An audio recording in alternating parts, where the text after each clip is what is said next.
and welcome to this Liverpool news roundup here on Anfield Agenda. My name is Conor and I'm going to take you through all of the latest Liverpool news, including links with Eduardo Camavinga of Real Madrid. There's been more links with YILDIZ of Juventus. We have the fact that KONATE can agree a pre-contract with clubs outside of England tomorrow, along with Andy Robertson, and we do have a few other bits of news to go through as well. So please do hit the like button before we get into it.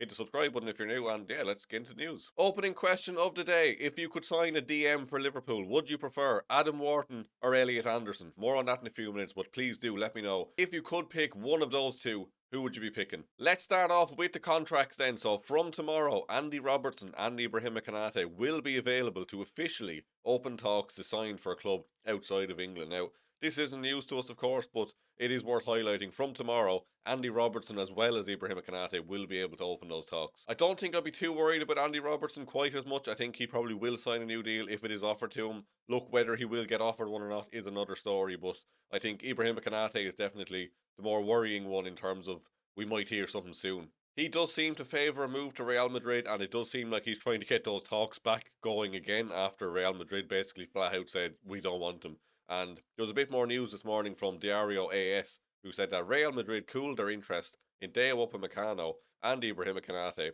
as the agents of both players kept asking for more and more money in negotiations. Judging from that, it really does seem like he just wants a really big pay bump. There has been a report in recent weeks that Ibrahima Konate wants to be not on par, that's not really the right word, but he wants to be in the same conversations as Virgil van Dijk, Mohamed Salah, and players like this at Liverpool. So he does seem to want upwards of £300,000 if you're judging off that, which he's not worth it. He's not worth that. He's probably worth somewhere in the 180, £200,000 range per week, which is enough. Like, that is a huge pay bump from what he's already on. It's a huge amount of money, and I think ultimately he probably is worth around that. He's not worth these crazy numbers he seems to be asking for. It does seem like Real Madrid have been put off by that as well. I'm sure they've seen all the mistakes he's been making this season as well, and like, why would you be all over him? Like, again, I'm not going to be a hypocrite. I've said it loads of times. Ibrahima Konate at Liverpool has been more good than bad. Like, we're not going to completely let our judgment be clouded by the last 6 months because he has been terrible. But overall, he has been a top level centre back for us.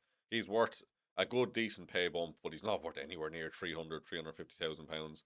Please do let me know though, do you think he will stay or will he go? I'm very 50-50 on it at this point. When I seen that report that Real Madrid had pulled out a week or two ago, I would have put my money on we'd hear something in the following week from that he was going to stay, but it still seems up in the air. So wherever he will go, I'm not sure. I think Bayern Munich were still interested. There was some tenuous links with PSG as well, so there probably are options for him there still, but I don't think Madrid is realistic, and I don't think we're going to give him that massive pay bump he wants. So unless he can accept what's on the table, he could leave, but I really am 50-50 on this, so please do let me know where your head is at. Now, of course, I did open the video with asking about Adam Wharton and Elliot Anderson. We have been linked with another defensive midfielder this morning. This is from a Spanish outlet Facajes, who say that Liverpool have been tracking Eduardo Camavinga, the 23-year-old midfielder, for a number of years, and they have now claimed that a £60 million offer has been submitted for the Frenchman. Camavinga's qualities as a box-to-box midfielder are clear to the eye, but his ability to also cover the left-back spot makes him an even more attractive option. Now, I've no doubt that Liverpool would be interested in him.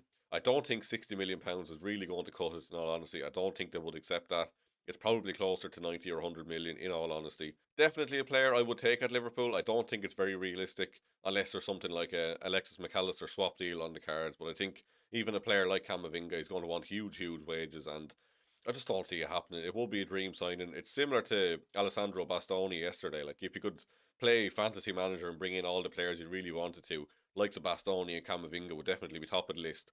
But more realistically, it's probably like Mark Gahey and Adam Wharton or Elliot Anderson or someone like that. But I'd also have my doubts that a £60 million bid has been submitted, because like, you don't really submit bids unless you're really confident the player wants to come and everything else is tied up, which I don't think we're at with Camavinga. I don't think we're at that point or whatsoever. So wouldn't believe that one.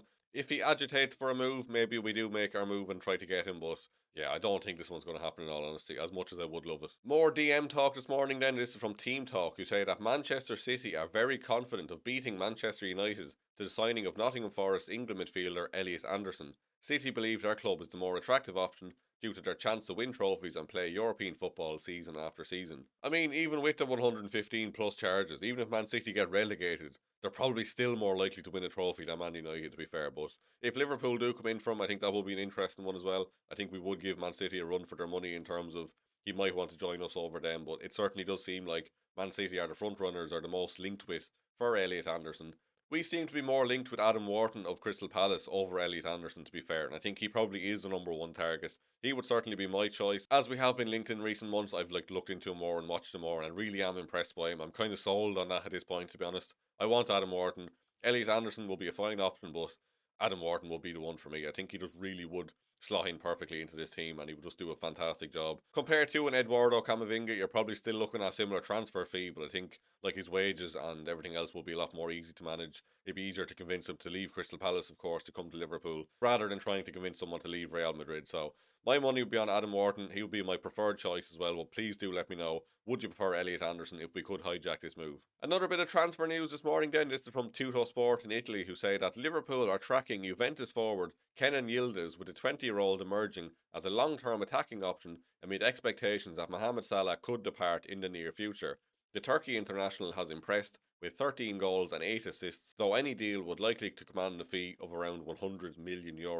Now, I've absolutely no doubt that he would cost probably in excess of that, in all honesty. Like, Juventus will not want to sell, but if we do put down, let's say, 80 or 90 million pounds on the table, I'm sure they would have to consider it. He's a player that has been linked with us for a long time now, so I've no doubt that we are interested in him. Again, I would be slightly sceptical, but then again, it could make sense because we seen yesterday that Juventus are looking to bring Federico Chiesa back to the club. Maybe there is some deal to be done there. Maybe we send Chiesa on loan there for the rest of the season as part of a deal to get Yildiz in the summer.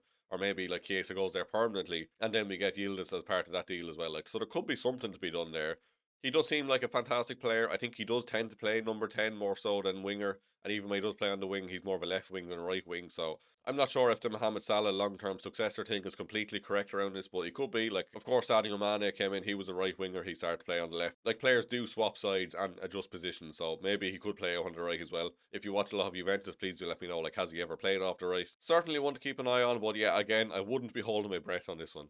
Next up then, we have a bit from Greg Evans of The Athletic, who said that several set-piece analysts held discussions with Liverpool over the summer, but were not convinced they would be given full authority to implement their ideas. Now, I don't really know what to make of this one, in all honesty. Like, why wouldn't they be given full authority? Like, that is literally the job they're being brought in to do. Like, surely if you're going to bring in a set-piece specialist, you let them be in charge of set pieces. Like, surely that's fairly straightforward stuff. So that is interesting to see. Please do let me know what you think on that one, because I find it hard to get a read on this one, in all honesty, or like what we should be taking from this. A little bit from Arne Slot then to finish up. So Slot had this to say ahead of the Leeds game. He said, "I would be the first to say it has not been perfect, and that there are a number of areas where we still need to find improvement and consistency.